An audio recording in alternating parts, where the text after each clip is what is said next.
Eto po mga bossing ko, ang isa sa mga sikreto para ang swerte ay tuloy-tuloy. Walang humpay na pasok ng swerte mga bossing.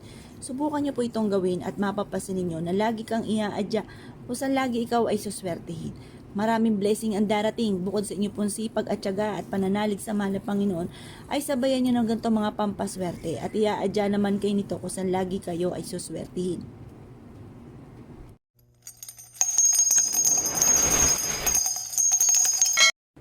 Para laging malaki ang inyo pong benta at lagi po kayo suswertehin, mas mainam mga bossing ko na gawin nyo po ito mga bossing ko bago umalis ng inyo pong tahanan.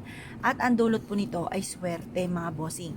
Kung kayo po ay isa sa mga negosyante at nais po na magkaroon ng malaking benta, gawin nyo po ito bago umalis ng inyong tahanan tuwing umaga mga bossing. Or kaya po kapag kayo nasa mood, lalo-lalo na kapag ito ay Martes or Biyernes. At ito po ay sinisigurado ko po sa inyo na buong araw kayo ay suswertihin mga bossing. At may mga darating sa inyong swerte na hindi nyo inaasahan.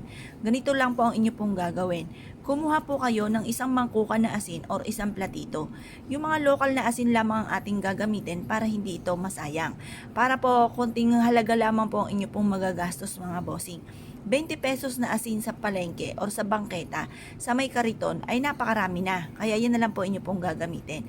Konting asin lang naman ang ating kailangan mga bossing. At pagkatapos mga bossing ko, kailangan din natin ng langis or kaya po mga bossing, basta kahit anong klase ng langis. Kung mapapasin ninyo, konting-konti na lang tong langis ko at ito po isa sa mga sikreto ko na ginagawa bago umalis ang tahanan mga bossing. Ang gagawin nyo lamang po mga bossing ko ay mainam na ihaplos nyo po muna mga bossing ko ang asin sa inyo pong mga palad. Yan. Kagaya po nito mga bossing. Teka po, ayusin lang natin mga bossing ko itong hawakan ko ng cellphone para mapakita natin ng maayos mga bossing. Ganito po ang inyo pong gagawin. Ihaplos nyo lamang po ito mga bossing ko sa inyo pong palad. Alisin po muna natin ang mga negatibong enerhiya sa inyo pong palad na nagdudulot ng kamalasan sa araw-araw na ginagawa po ninyo ay parang lagi na lamang pong pansin po ninyo ay mailap ang swerte. Kaya palapitin po natin ang swerte. Ihaplos nyo lamang po ito mga bossing ko sa inyo pong palad. At pagkatapos ito mga bossing ko, habang kayo po yung naghahaplos na ganyan, tinatanggal natin ang kamalasan, paulit-ulit ka nagwi-wish na magkakaroon ako ng maraming pera at kailanman na hindi na ako mauubusan ng pera, lagi akong suswertihin.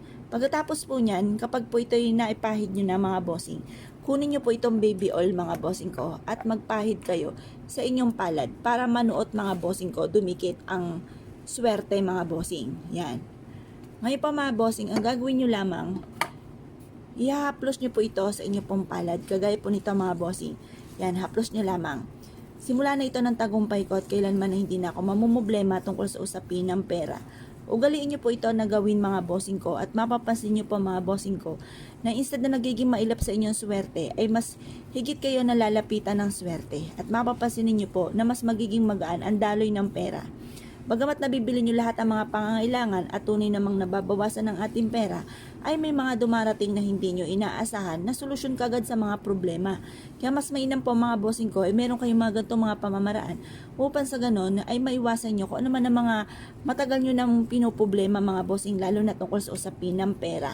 Ngayon pa mga bossing ko kayo po naniniwala, bago kayo umalis ng inyong tahanan, ay mainam na subukan nyo po muna itong gawin. Kaya kung kayo po naniniwala at naisyo po itong gawin, ay siya mga bossing, good luck po sa inyo po lahat.